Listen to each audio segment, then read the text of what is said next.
are you doing? I'll tell you what you're doing. You're listening to the Elder Scrolls Lorecast.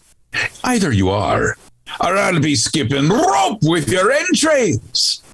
Ta-ta.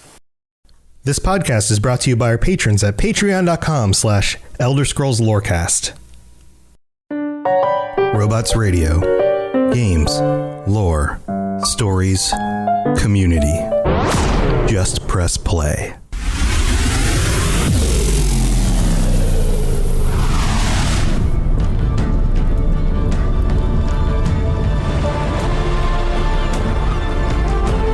Welcome to the Elder Scrolls Lorecast, the podcast where we explore the amazing universe of the Elder Scrolls.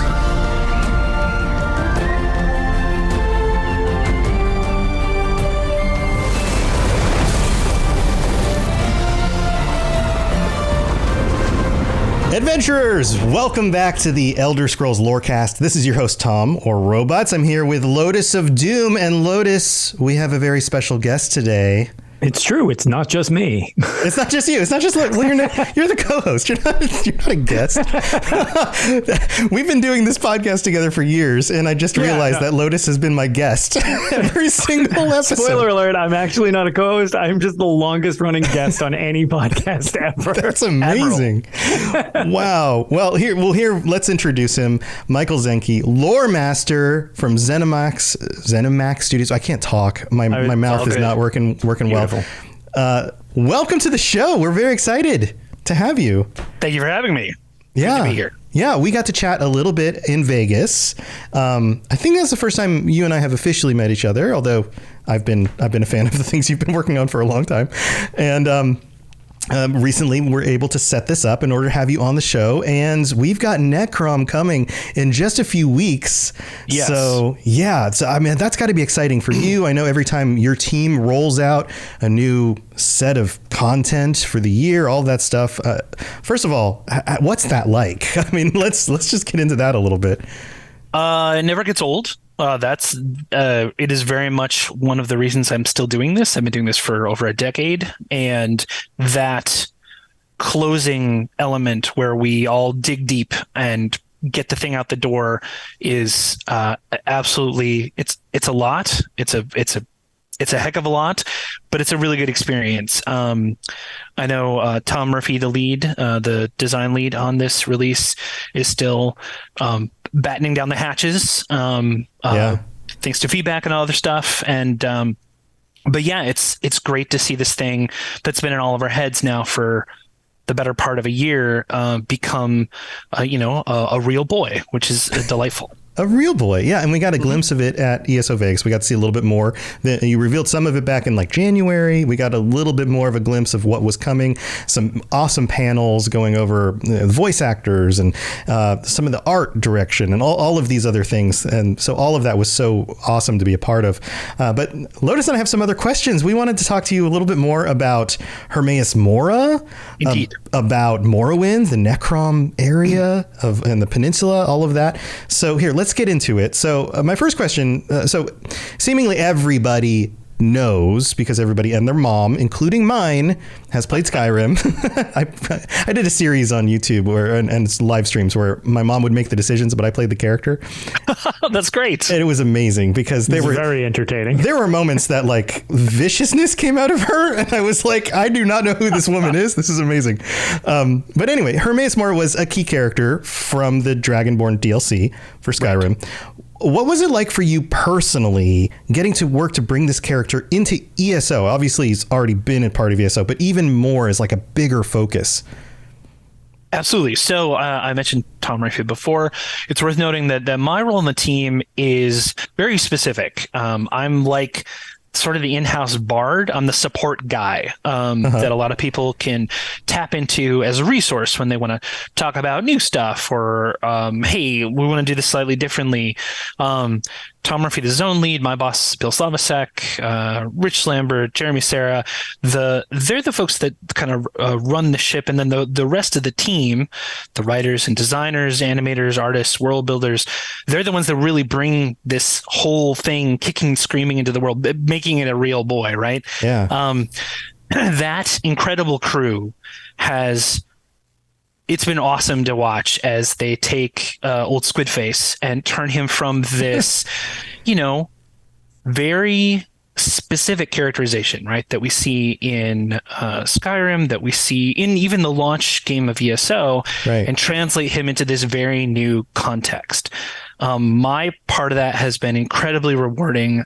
Primarily, I'd say the biggest contributions I've made sort of directly to this release are through...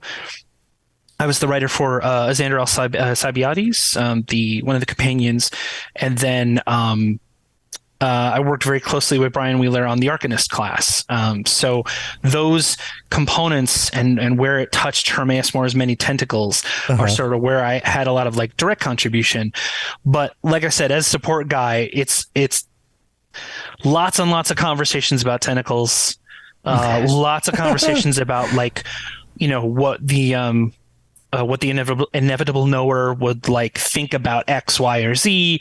I think in some of the PTS stuff that people have seen, and in some of the stuff from the Vegas event, you've seen some of the incredible, like not just like world building, but some of the architecture, some of the buildings, it's very unique. Oh my gosh, man!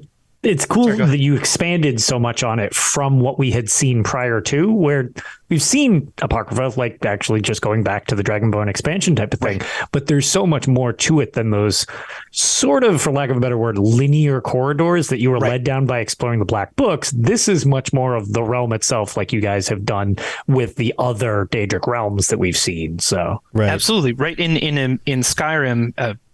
Great goal, right, by the Bethesda team, because they wanted to give that sort of very loose, like ephemeral experience where each time you dropped in through a Black Book to Apocrypha, you were like kind of a little island out in that great abyssal sea, those inky waters stretching off to the horizon. With ESO, obviously we have sort of different design goals. So we need you to be down on the ground and able to walk from point A to point B. But yeah, no, I've spent a lot of time now talking about like what a apocryphal ink pot or bookcase or whatever will look like. And the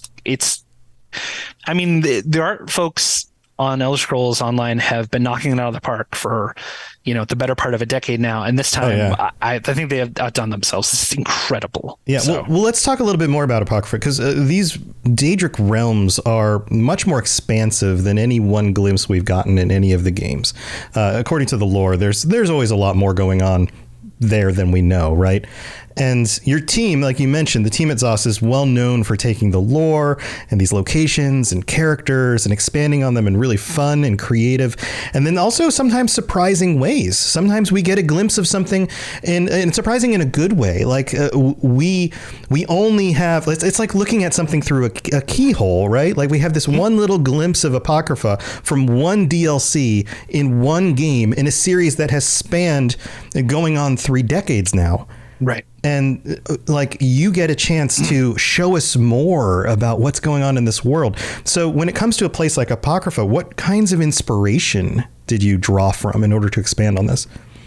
So I know very strongly that the team drew from, obviously, you can't talk about Mora without talking about Lovecraft. Bit of a challenging figure in his own way, but sure. You can't transplant him from his own time into our time without some major social issues with some of his writings. But putting that stuff aside, Cthulhu and ancient gods and all of that is still very inspirational for modern current day fiction. Absolutely. And you can, you just need to look up into the sky to see the tentacles sort of, wriggling their way out of the sky portals. Or I love the glyphics. For some reason, those things just really have stuck with me. They feature pretty heavily in the dungeons and the prologue before coming up to Necrom. And those cool little boxes of secrets just really, I think they're just such a great addition to the lore. The inspiration, obviously, very strongly Lovecraftian on many different axes. Like you mentioned before, we've seen Apocrypha before in a specific context, but Chroma Incognito is a whole new ball game. Color out of space, full weirdness. When you walk through chroma, and you see those like weird wriggling like ink plants come like slurping out of the ground. That like you were saying, right? Like each of the Oblivion realms has its own vibe and its own thing about it. And I think because there was so much great material, both from Skyrim and from the work that Tom Murphy and Bill Slavicsek did to create this space for us to explore, like holy cats, like the way it's been realized in the game.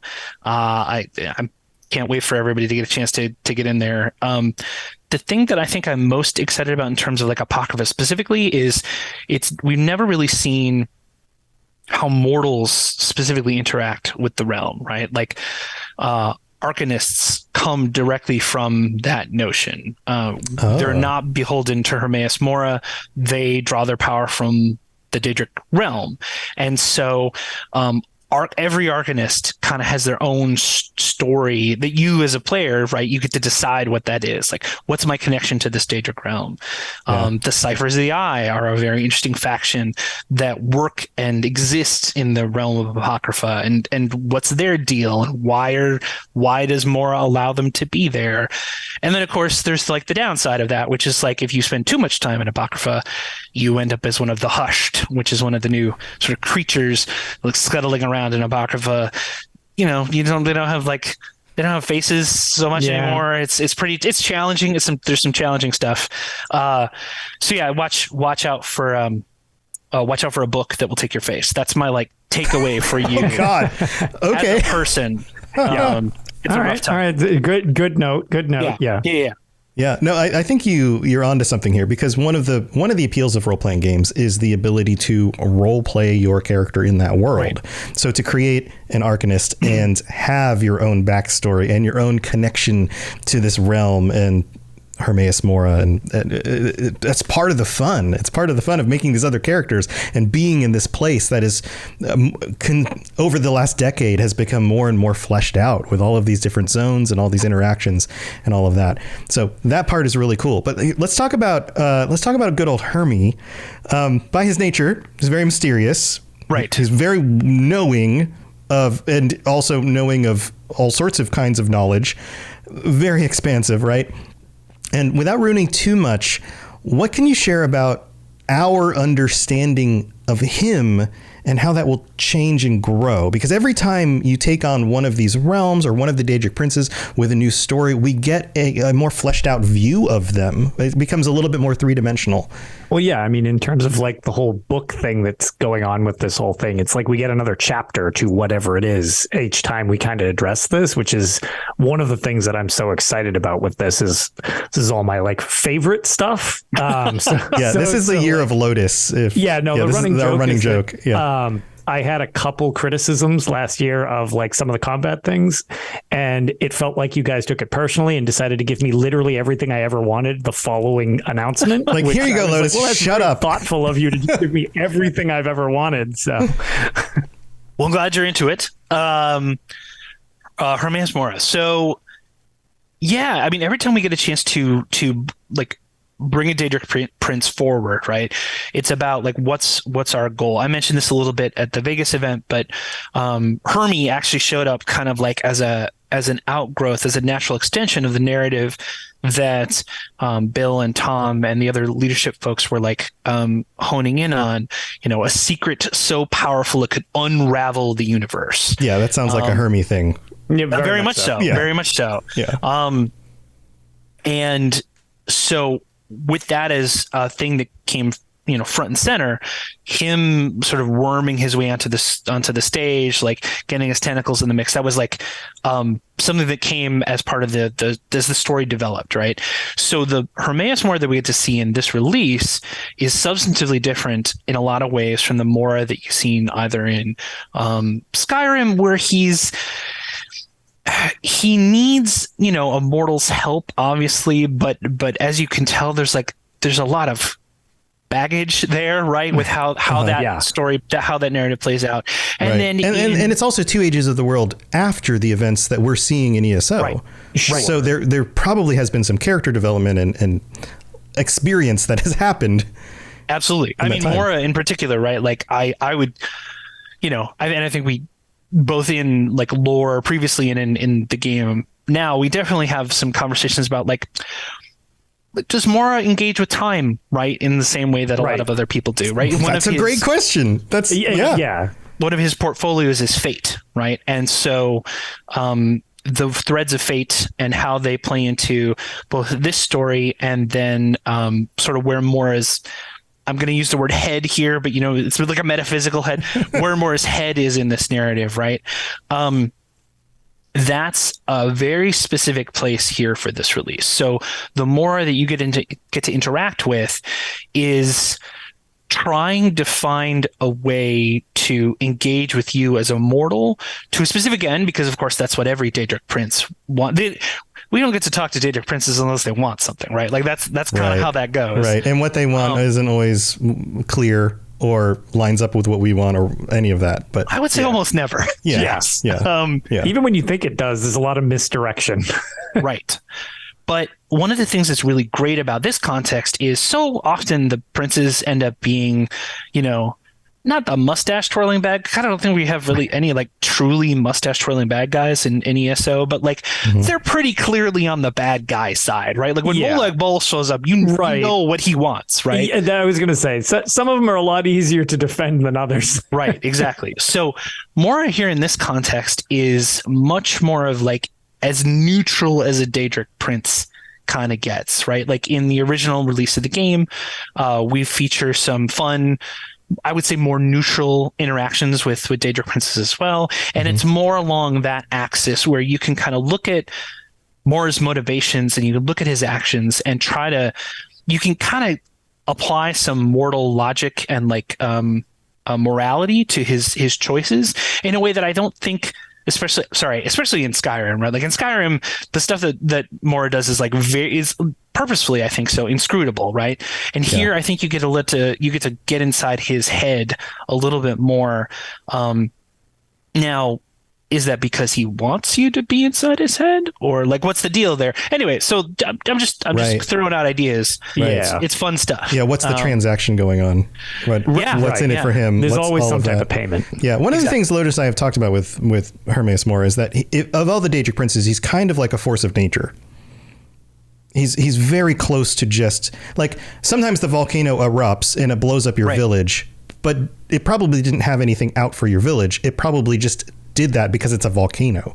Yeah. Hermeous Mora is kind of, I mean, you could describe all the Daedric princes kind of in this way. This is just foundationally who they are. And so they do their things that they do. But when it comes to forbidden knowledge and fate and all of it, that just feels like it's part of the fabric of reality in a way. Yeah. There's a lot of passive neutrality with Hermeous Mora. Absolutely. Well, I mean, it's one of the things you're calling it a great thing. It's one of my favorite things about the setting, actually, right? Aedra and Daedra, right? Like Aedra are a very specific thing. They are the creators, right? They are it's a very specific term. Daedra just means not that. Not our ancestors, right? Exactly. Yeah. Right. Not, I characterize it as like not from around here, right? Because I mean, it's true, right? Like Daedric Prince is a catch-all term used to describe a bunch of like extraordinarily powerful beings, most of which don't really have anything to do with each other. Obviously there's like a core group that are like siblings of after fashion, but Mora is a great example. Like, where the hell did that guy come from? I don't know. Right. Like the lore is like very vague about where Mora's tentacular presence occurred, and it disagrees with itself in a number of different places about like what Mora even is. Yeah. Which I love that stuff. Right. I love the idea that just like in true Lovecraftian fashion,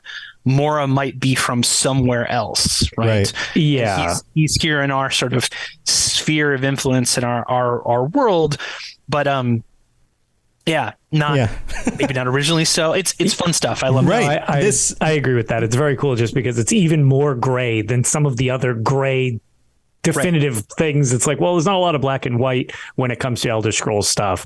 And Mora's like even more gray than most things just because it's like there's so little concrete, I guess, both physically and metaphorically about the character that I've always just thought is very neat, where it's just like really hard to nail much down with the character. This also connects to real world religion. I have 2 bachelor's degrees, religious studies and philosophy. I just studied all deep thoughts on everything. But this is one of the things you see in religions across the world is that it's the unreliable narrator thing, because every religious book, every document is written by multiple people from multiple perspectives at different times in history about similar topics, and the concepts and the ways those topics evolved over time and people's understanding about the truth or whatever it was has changed over time. And the same thing happens in Elder Scrolls games, where you have different perspectives from different people and different cultures and the ways they interacted, and it's all just seeing pieces of a whole, and sometimes those things seem to contradict. And that's how our own reality works, which is what makes that so freaking cool. But here, we need to move on to some other stuff. We've got to talk about Necrom. Did you want to ask a question about Necrom, Lettuce? Yeah, so I actually want to, we've got 4 that's in that 2-part thing, but I really want to just get this one addressed, just because this kind of falls more into my weird sphere of playing all of the Elder Scrolls games. Yeah, we only have so much time, so we're going to pick the hits and move through it. Necrom is a place that really was barely even fleshed out in Arena, the Elder Scrolls 1, and has mostly just kind of been like a reference here or there within the lore. Was there anything specifically interesting you found about addressing this area again? Because it's kind of like untapped lore. It happened, you guys have kind of addressed it, weird little tidbits like this throughout the series, and I recently have enjoyed a lot of your weird deep cuts to like games like Battlespire and stuff that I know a lot of people are just like, yep, it's just a name. It's like, no, that is a Battlespire reference, and all 4 of us that played it totally get it. But like, this is another one that it's like, it's been a long time since we've actually seen the very pixelated version of Necrom that we could see before. Absolutely. Well, also, okay, I'll try to be focused in my answer, because there's like a lot to this, obviously. So the big thing here, right, that I think Tom and the designers and the writers were really like inspired by is, how can we look at the Dark Elves? How can we look at this culture that has now been tread and retread several different times across the original Morrowind release, our own Elder Scrolls Online Morrowind release, in the original launch game, Stonefalls, Dashan. Like there's a lot of water under the bridge for the Dark Elves as a culture, right? How can we find a new axis to like look at this fascinating group of people and try to like get back in to talking about Dark Elves in a way that we can all kind of be back at square one and find something new and excited to talk about? That's, I think, where this came from. Obviously, the Telvanni themselves, as I would call them, stewards of the peninsula, they're a fascinating cultural group all to themselves, right? They have a ton of internality to them, a bunch of different ways of like looking at the world and engaging with the world. Just for the fact alone that they're not part of the Three Banners War sets them apart entirely from almost every other Dark Elf, I think, that we've kind of featured in the game previously. And then you go a level below that to the city of Necrom itself, the Keepers of the Dead, Dark Elf ancestor worship, and you get into like you were saying, sort of this deep, gooey, nougaty center of wonderful storytelling opportunity. That was, I think, really about, like I said, finding a new axis, being able to go back in some very real ways to the roots of what makes Dark Elves, right? That we've done stories in Elder Scrolls Online before about their Dark Elves' interactions with their ancestors. Yeah, but the Chimer, you go back in time and interact with the Chimer, and like, yeah, absolutely. Yeah, I was the writer for Stonefalls, so all of that crazy Brothers of Strife stuff, and I, in particular, there's an objective there called Authrenus, which is literally just like, hey, Grandpappy, could you like not harsh my relationship, even though you've been dead for like 200 years? Can you get off my back, please? Chill out, ghost. Yeah, exactly. Yeah.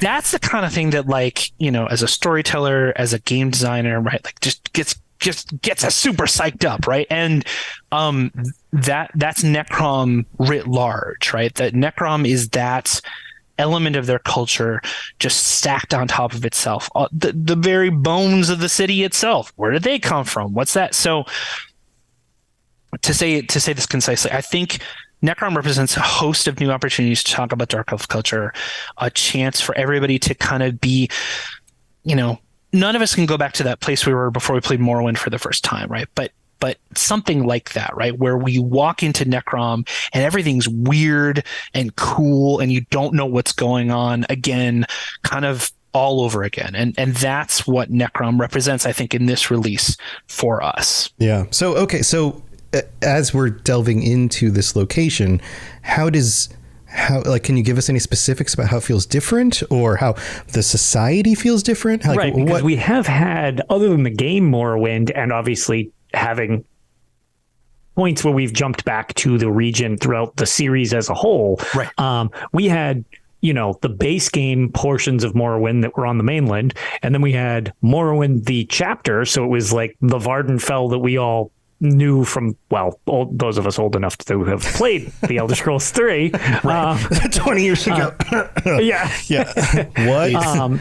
Yeah, so it's like, it's kind of interesting because you're back again. So yeah, kind of to Robot's point, it's like this is revisiting it again, but not quite the same. Right, not at all. And so I don't want to get too specific to avoid, I'd love, I can't wait for people to play this and see what it's like.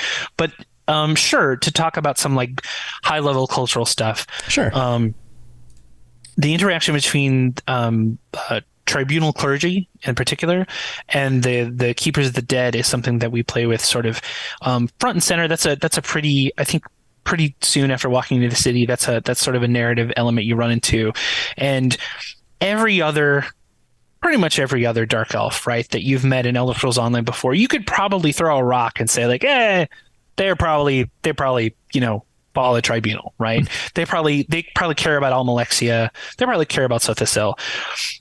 That's not the most important thing in Necrom, right? You mentioned the Chimera, right? This ancient ancestor worship that goes way back. Necrom is a city that was established before the Battle of Red Mountain, right? Like it is a settlement older than Dark Elves being Dark Elves, and so the narrative substrate, that you mentioned before that you studied philosophy and religion, like the underpinnings of the philosophy and religiosity of these people in this particular settlement are completely orthogonal to all the other like dark elves we've seen in the game before. And so how that plays out, how those changed priorities not only change like the kinds of things they say and the things they care about, but how that impacts the quests that we end up having you do in that area. That's the thing I'm like super psyched for people to see and engage with. As always, there's a bunch of really crazy, cool lore books in there too that I think people are really gonna get excited about. Awesome. So, awesome. No, a lot of material to jump into. That's great. I mean, we love that. The fact that there's always new stuff every year with ESO is a huge boon to our show. But no, I think you're really onto something there. This idea that the culture itself is older than the more current culture across other parts of Morrowind and these communities. And you see that in real world culture, the tie back to a history that's bigger and deeper and how that affects people's lives and their identity, their self-identity. And that's really cool because you're describing something that's very deep and interesting. And if I know anybody who's a fan of Morrowind and Dunmer and all of that, that's part of it, is that their cultural identity, how the houses of Morrowind interact with each other, all of the complexity of that, their worship, all of that is just like chewy, yummy nougat in the center of all of this stuff.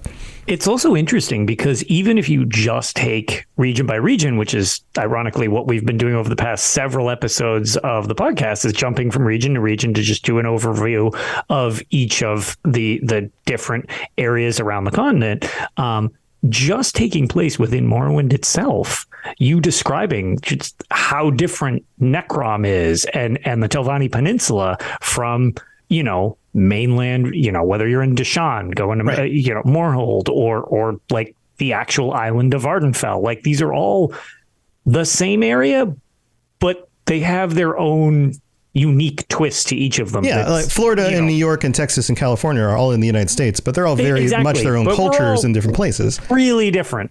Yeah, Right. Yeah. So that totally makes sense. Well, we have to take a break. We got to go thank our patrons. So we'll be right back. We're definitely going to be digging into some more stuff, so don't go anywhere.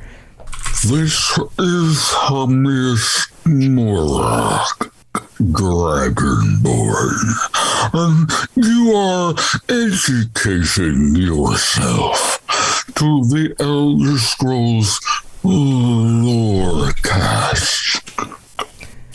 We are forever thankful for Wes Johnson joining us on the show and giving us these little sound bites. The reason I listen to our own show, even when editing stuff. Yeah. And also, just real quick here in the middle of the show, Voice-A-Palooza is going on. We have a link that pops up if you want to donate to help fight Alzheimer's. That would be amazing. I am doing a panel. I'm helping host a panel with Wes Johnson and a bunch of other voice actors who have worked on Elder Scrolls games and Fallout games tomorrow at 5 p.m. Eastern. So I know if you're listening to the audio of this, it'll be too late. But if you're here on the live show, come join us. It's on my channel, twitch.tv/robotsradio. It's all in order to raise money for an amazing cause. So come join us for that. And even if you catch this later on and you want to donate, I'll put a link in the show notes and all of that. Also, my coworkers, Rich Lambert and Bill Slavacek and the incredible Becky Ignosky are going to be on their own panel with Wes, I believe. Coming up as well. I don't know the date off the top of my head, but you get to hear those folks talk about the process of making all this stuff, bringing it to life. A lot of good story nougats in that as well. I love how this is expanded into like a full like crossover where even though I like both games, like it was more of a Fallout focused thing, and now it's like Fallout and Elder Scrolls, kind of just the way everything blends together. It's just like, it's really cool for a great cause. Yeah, look up Voice-A-Palooza. There are links. There will be videos up on YouTube of the different stuff. You can always go check that stuff out later. So lots of awesome stuff. But we got to thank our patrons. We'll do this real quick. Welcome to our newest patrons, Josh G, Joseph R, and Sergi P. Thank you for joining us and supporting the show.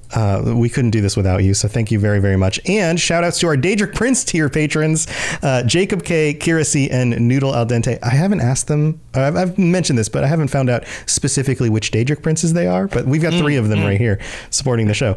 So thank you to all of you and all 122 of our patrons. You guys are amazing.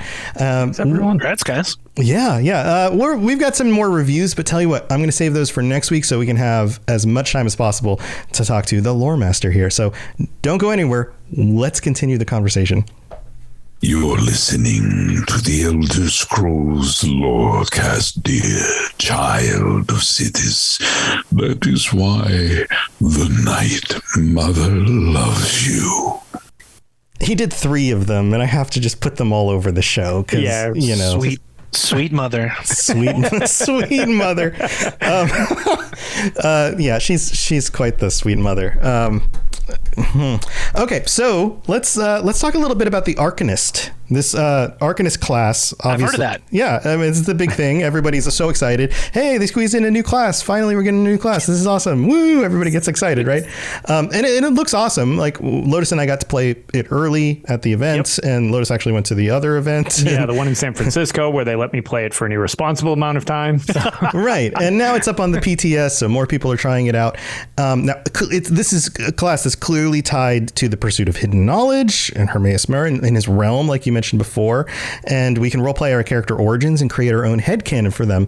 But to you, is there a backstory to this class? You kind of hinted at this before. Is there like an unofficial or just official or unofficial version of this? Like, how does this work? Sure. So I'll give you the unofficial one because the official one is just like I said, right? You as a person in Tamriel, you find or acquire or are given or are threatened with a book of unknowable, impossible knowledge. And via this book and its connection to the realm of Apocrypha, you tap into this like incredible occultic power. And then and that's the only thing that's true about the Arcanist, like canonically, right? Okay, so everything that's else it. is up to you. Yeah, that's it. Everything else, pretty cool. Everything else is up to you. Like, how do you get the book? Was it something you wanted? Is it something that you didn't want? Right? Yeah, like, you stumble on it like the Dragonborn just opens up a book and is like, oh God, now I'm in Apocrypha. Exactly. Right. how once you have the power, what do you do with it? Like, are you a big fan of Hermeous Mora? Do you go to Apocrypha looking to sign up, right?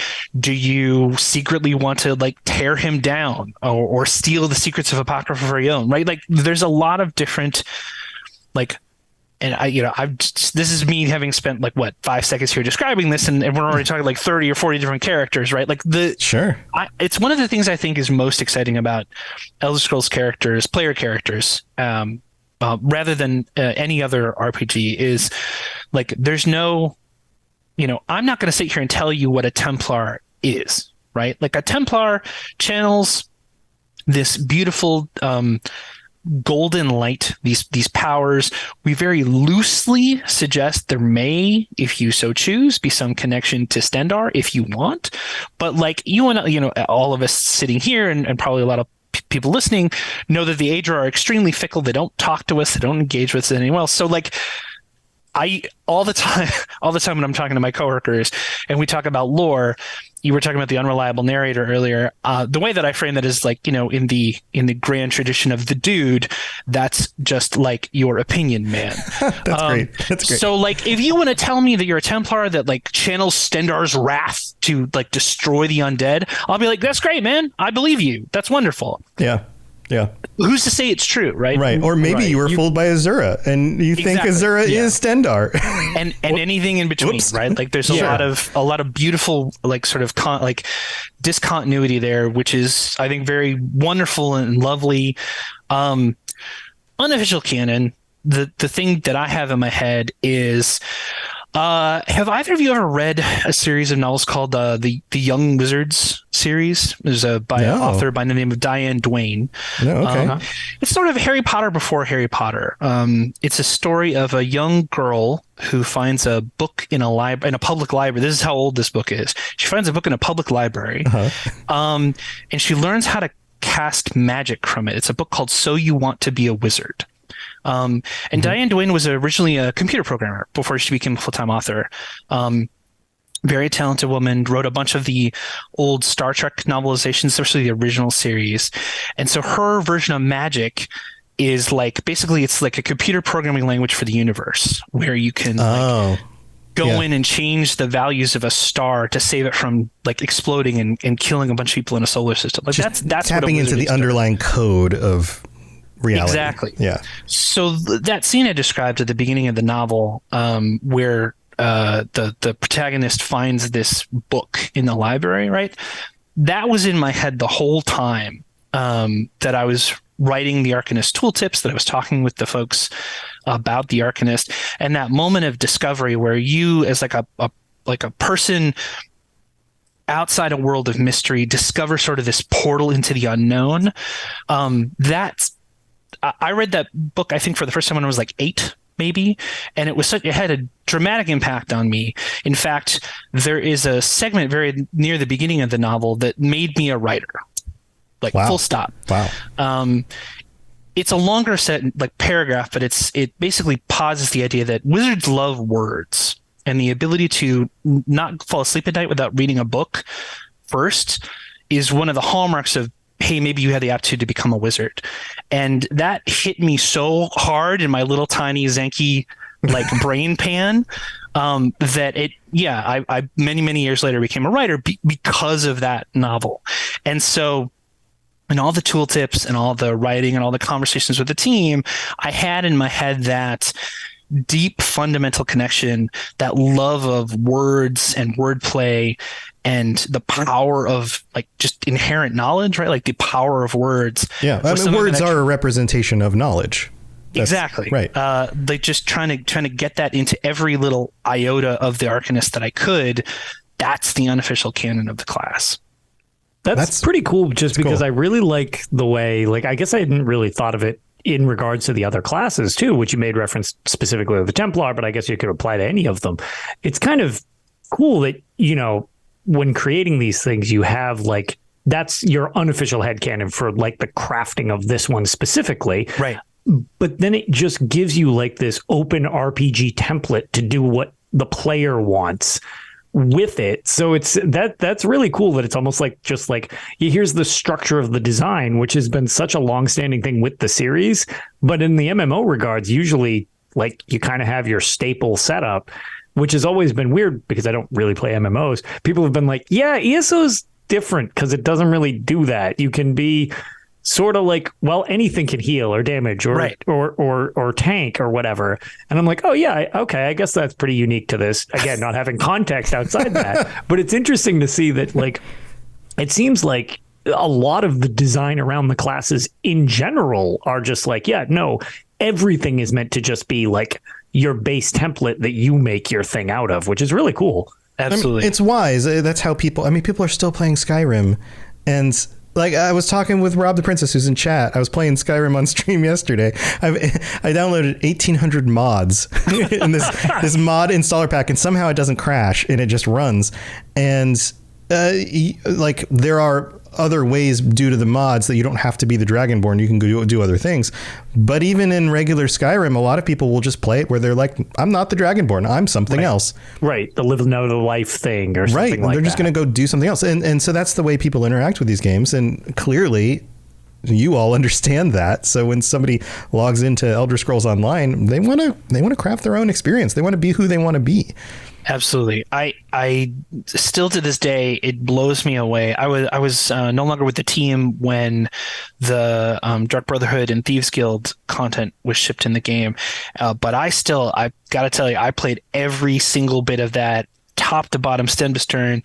When I played Elder Scrolls games, my number one first character is always a stealth archer, like assassin character. Yeah, we joke that that's the gravitational pull of Elder Scrolls games. You have to fight it to not fall into that. Yeah. Oh no, I give in every time. Fallout too, same basic deal. Right. And so I love that we're the type of game where you can be this holy roller, quote unquote paladin, right, standing up to the Daedric princes and tanking like your life depends on it, or you can be how I usually play which is kind of a trash panda that likes to steal stuff from people's pockets in the back streets. I hear that. Like, this one is taking this coin, you no longer need it. Exactly. Yes. Exactly. And that's all the same game, and I think that's delightful. Yeah, no, I love that because I always tend to fall into being a murder hobo every game. So like, I get it. You're the best companion in any Dungeons and Dragons scenario.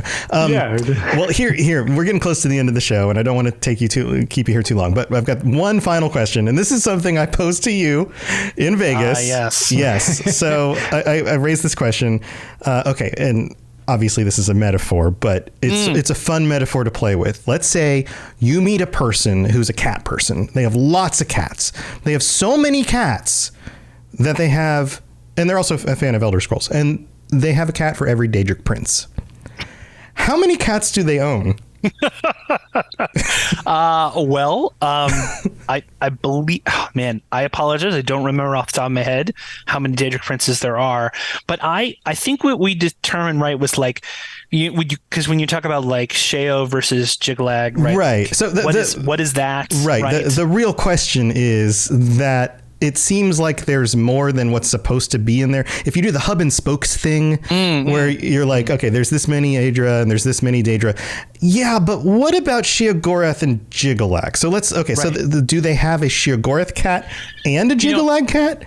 And I believe we also talked about, of course, Fargrave as well, right? Which is sort of its own big question mark hanging out there in the universe. So I feel like the correct answer to this question, how many cats does this person have, is that's a secret that we weren't meant to know, right? Like the cats like dart behind the couch sometimes, right? When you look, and they're just not there. Was I trying to count Elder Scrolls? Right. I thought there were 7. Exactly, why are there 9? right. Was there a flaming red one over there just a minute ago? What happened? Yeah, exactly, right. Like you look in the shadows and you think you see a cat, but was it just a mirror? Like, what was it, right? Like, I don't know the answer to how many cats she has in her house. Okay. Well, let's dig into specifics. Is there a Sheogorath and a Jiggalag? I mean, or are they the same cat? To me, the thing that makes the most sense, right, is like, it's mostly a Sheo cat, but like every once in a while the Sheo cat escapes at the front door, right? I was going to say, sometimes it leaves. Exactly. It gets replaced. Exactly. And so she borrows a friend's cat, right? To kind of fill that role in her life until eventually the Sheo cat comes back. It might look slightly different. Don't worry. That's fine. It's okay. It's still the Sheo cat. Don't worry about it. It's just the temporary replacement until the other one comes back. I can see that one. That was exactly where my mind went with that one too. Right. Yeah. So, okay. What about Clavicus Vile? Right. Is there a Clavicus Vile cat? And then if so, what is Barbas? I'm pretty sure we were like on the axis of Barbas is like a guinea pig, maybe. Right. It's like the cat's pet. Yeah, like the cat's pet, exactly. Okay, because there's the debate that they're actually one and the same entity, just kind of split apart, or they're not, and kind of like Sheogorath has what's his face, his helper guy, Haskell. Haskell isn't Sheogorath, but somehow is always there and seems to be immortal in some way or whatever. Like, what the heck is Haskell? We don't really know. Right. But in this context, I think like a rat with like a pretty bow. Yeah. Okay. Collar, so like, right? I was gonna say, it was mentioned in chat. Stuffed mouse from. Yes. Exactly. Yeah. Yeah, there something you go. She's related for sure. Yep, there you go. And then, of course, the Aedra are obviously dogs, right? The Aedra are dogs, yes. That just makes a ton of sense. I think in particular, I think we talked about the Stendar dog being a very good boy, a golden retriever, right? Yeah, right. Yeah, just like not the smartest of all the dogs in this particular pantheon, but like just so full of energy. Just a good boy. Yeah. I'll get the bone. Yeah, I got the bone. Right. Yeah. Okay. Well, okay. What about Malakath? And if there's a Malakath cat, what is Trinimac? So my posit is I think there should be both a Malakath. There should be both a Malakath and a Trinimac, right? Just to make things nice and clean. Because again, Malacat. Yeah, I was going to say Weatherhorn beat me to that pun. I'm so glad somebody else thought of that. It's like so Malacat. I'm surprised that's not the Khajiit name for Malakath.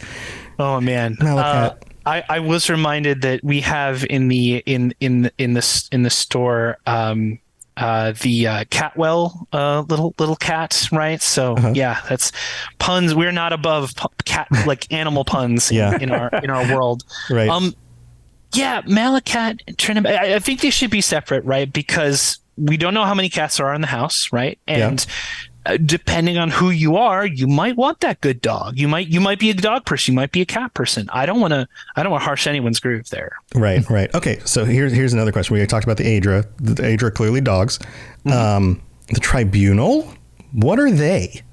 Jeez. Oh, that's right. So yeah, I think. They're not cats or dogs, probably. No, right? They're totally their own thing. Possibly get like. But are they all the same other thing? Are they all like hamsters? No, they're all individually different animals. Yeah. So like like Vivek is like I don't know, like an iguana or something. Okay. Right. And like Almalexia is like a stork. Like a bird, like a bird, yeah. And then I think Sothisil has got to be right, like one of those weird, like the bobbing, like the dipping birds, right? Like one of the water ones that you put in your drink. Okay, yeah. Like the thing on The Simpsons where it was ordering a tab and it screwed up and caused it. Yeah. Right. Very ornate, like way over designed, like Sothisil bird, right? But like, he's some sort of like over elaborate paperweight. Absolutely. Yeah, I was thinking like one of those like automated vacuum cleaners. like a Roomba. That's what they're called. Sothisil Roomba. That sounds delightful. All right. Yeah. Okay. All right. So two more. Hold on. Before we move on from that one, because ironically, I have a specific thing to that exact part that was actually written into us on Tales of Tamriel. Somebody responded to me via that one. And awesome. I wanted to add this on their behalf. So this is from M. Kari. And she specifically says the Tribunal are Chihuahuas. They think they're dogs, and technically they might classify as dogs, but they're just really loud egos in a tiny body. That's amazing. That's so good. So shout out to Kari because I thought that response was hysterical. That's pretty great. Right. That's pretty great. All right. So two more. Tiber Septim? Yeah. What is Tiber Septim? Is Tiber Septim also a dog? Or used to be a person who became a dog? Like what? Jeez, Tiber Septim is a good one. Also, Maybe Tiber Septim, there's the whole myth of like he's multiple individual people that combined, and like there's like weird stuff, right? Right. Yeah, the historicity of Tiber Septim is thankfully beyond ESO's framework. So Right. on an average day, I don't have to care very much about that. Right. It hasn't happened yet in ESO. Yeah. Yeah. So, man, I would say, what is Tiber Septim? So would it be like a platypus where it's just an amalgam of a whole bunch of animals? I kind of like actually I kind of love the Chihuahua thing, right? But maybe maybe not a Chihuahua, maybe like a really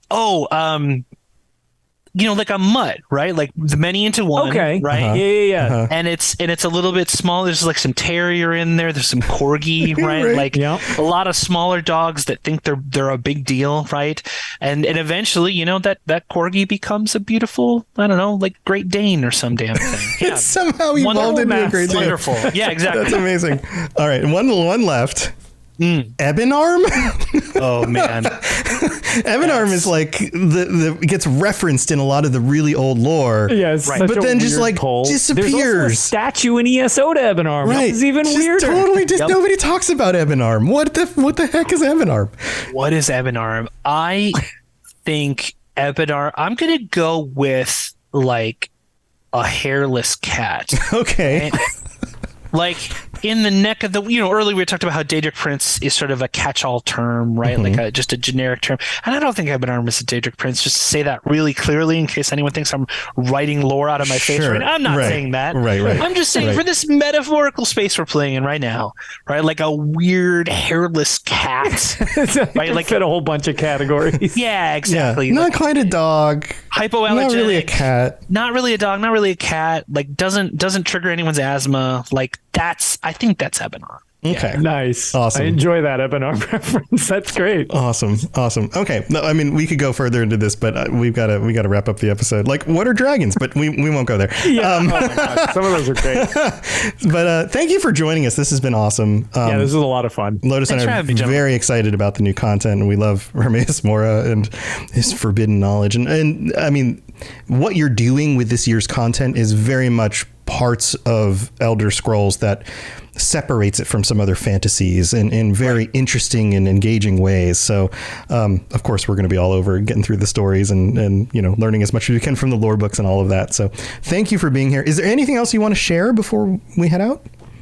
No, I think we got a bunch of fun stuff coming up before the release. There were questions put out for a Loremaster's archive that'll be coming up soon, answered by my boy Azander Alcibiades. He's That's very cool. Giant tool bag. I can't wait for you to meet him. Okay. He's the best. Voice acted by an incredibly talented gentleman, Tommy Jenkins. Just a delight. I think people are really going to like him. So yeah, watch out for that Loremaster's archive. I think we got a couple more articles coming up on the website, and I can't wait for people to get in there in, like you said, a little less than a month now. Yeah. And see what hot nonsense we've been brewing up. What hot nonsense. Awesome. Well, thank you so much. And Lotus, you have anything else you want to share before we head out? No, I've just been continuing my playthrough of the Elder Scrolls 2 Daggerfall to catch everybody up on. That is a game way ahead of its time, and also procedural generation makes me go crazy. But yeah, other than that, so many hallways, architects making so many hallways, and they all look so similar. But otherwise, we'll just be recording an episode of Tales of Tamriel presented by the unofficial Elder Scrolls pages. Hopefully sometime over the next couple of days. I have a wedding, plus there's Mother's Day this weekend, but we need to cover all of the White Strakes mayhem that's happening with that. So just look for that soon on your podcaster of choice. Awesome. And you can find Tales of Tamriel, this show, any of the other shows on the network at robotsradio.net. You can also join us here live, twitch.tv/robotsradio for future stuff, or tomorrow afternoon / evening ish for the something like that Voice-a-Palooza stuff. So come join us for that. Lots of fun stuff going on. Thank you again for being here, and we'll see you next time. Yeah. Bye, everybody. Bye all. See you later. thanks for joining us. We'd love to hear from you. You can reach me on Twitter at robots_radio or Lotus of Doom at Lotus of Doom. Also, you can join us on the Robots Radio Discord channel. You can easily just search Robots Radio Discord on Google or check the description underneath the podcast. Also, this podcast is recorded live every week on Thursday nights, 9 p.m. Eastern, 6 p.m. Pacific on the Robots Radio channels on Twitch, YouTube, and on Facebook. So just search Robots Radio on any of those platforms. Come join us. We'd love to chat with you while we record the show, or before or after. Either way, just come hang out with us. And if you're looking for more information about my shows and the shows on the Robots Radio Network, go to robotsradio.net for all the information about all the shows on the network, including the Robots Radio Rocket Club, where I help both new and existing podcasters to grow their shows, build their audiences, and create the best podcast they possibly can. All of that at robotsradio.net. We'll see you next time.